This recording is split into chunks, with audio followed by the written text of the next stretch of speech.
আসসালামু আলাইকুম everyone, Rukhsana lifestyle blog থেকে আমি রুকসানা আবারও আপনাদের মাঝে চলে আসলাম আমার লাইফস্টাইল ব্লগ ভিডিও শেয়ার করতে। তো আশা রাখছি যে যেখান থেকে আমার ভিডিও প্লে করে দেখছেন আল্লাহর রহমতে সবাই সুস্থ আছেন, ভালো আছেন। আলহামদুলিল্লাহ, আমিও আল্লাহর রহমতে সুস্থ আছি, ভালো আছি। ভিডিও শুরুতে আমার আপুদের কাছে আমার রিকোয়েস্ট থাকবে, প্লিজ ভিডিওতে একটি লাইক দিবেন আর আমার চ্যানেলে নতুন হয়ে থাকলে চ্যানেলটি সাবস্ক্রাইব করে পাশে থাকবেন। আর আপনাদের এই ভালোবাসায় আমাকে নতুন নতুন ভিডিও তৈরি করতে উৎসাহিত করবে। তো ফার্স্টেই আপনাদের সঙ্গে একটু শেয়ার করলাম, সকালে আজকে কালি ভাজি করেছিলাম, পেঁয়াজের যে কালিটা।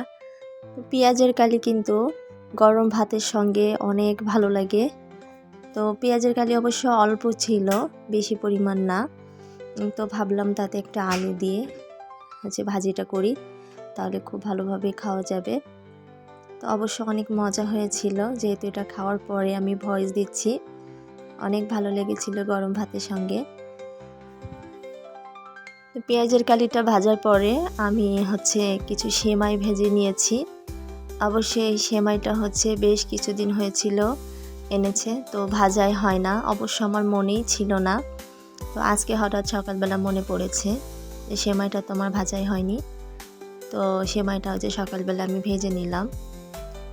তো এখানে সেমাইটা কিন্তু আমার ভাজা হয়ে গেছে, দেখতে পাচ্ছেন হালকা ব্রাউন কালার করে ভেজে নিয়েছি, বেশি কিন্তু কড়া ভাজা করিনি।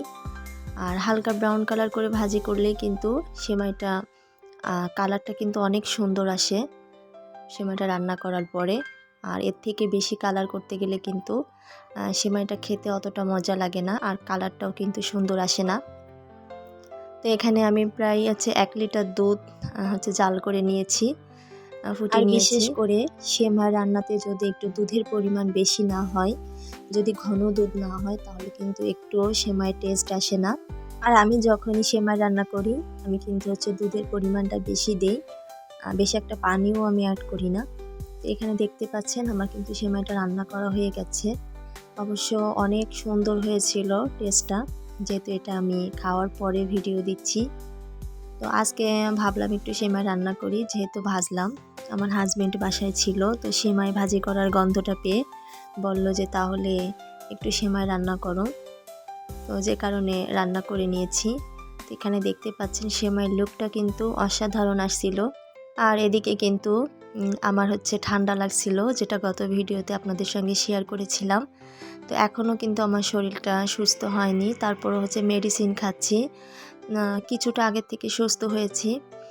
আর কি বলুন তো, আমরা যারা মা, স্ত্রী, আমরা এমন পজিশনে যারা বসে আছি, আমাদের শরীর যতই অসুস্থ হোক না কেন, এই রান্নাঘর নামক অফিস থেকে কিন্তু আমরা মোটেই ছুটি পাই না। এই অফিসে আমাদের শরীর সুস্থ থাকলেও কি আর না থাকলেও কি, আর ভালো না লাগলেও কি, আমাদের এই অফিসে কিন্তু হাজিরা দিতেই হয়।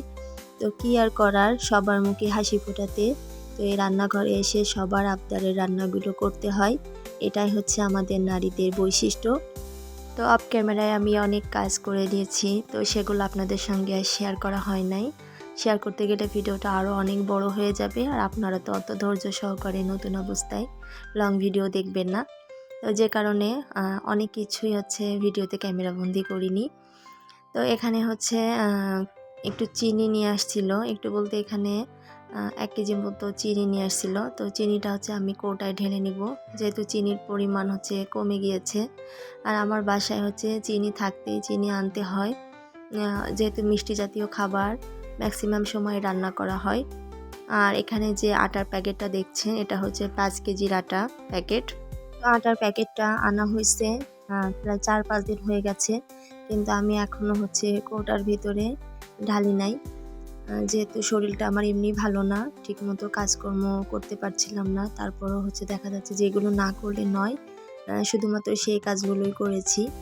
তো এখান থেকে প্যাকেটটা ছিঁড়ে আমি অবশ্য 2 বার রুটি তৈরি করে নিয়েছি আমার জাকে দিয়ে, কিন্তু কৌটার ভিতরে ঢালা হয়নি। তো আজকে ভাবলাম আটাগুলো ঢেলে রেখে দেই।